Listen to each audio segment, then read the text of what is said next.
So yesterday he gives a speech saying, you know what, these lobbyists, they're not part of our administration, and we're on the lookout for them, and we're coming for them, and we're not going to do business the old way and have the special interests decide how legislation is going to get done. That was last night. This morning, he invited lobbyists to the White House. Okay. Now look, keep it fair.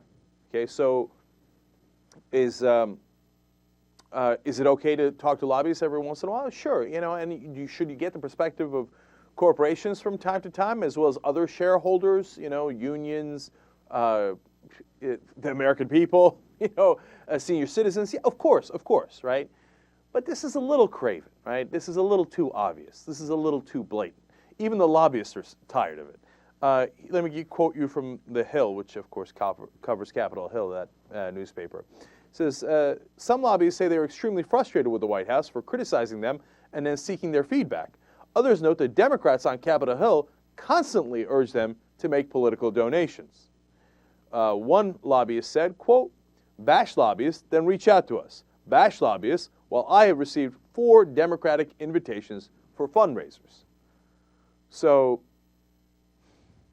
I know part of it is just realpolitik, and you know, you got to raise money and you got to cater to the lobbyists a little bit and you got to listen to them a little bit because they represent important interests.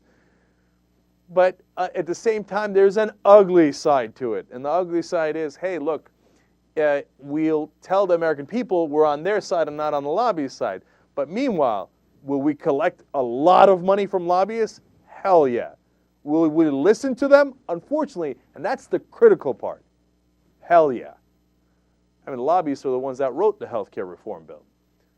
There's a provision that was, again, just like in the Bush administration, now in the Obama administration, that says the government cannot negotiate with pharmaceutical companies to lower drug prices. Who do you think wrote that?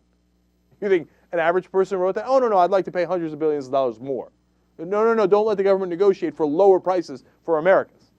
Of course a lobbyist wrote that. Bush signed on to it. Obama signed on to it. Do you see change?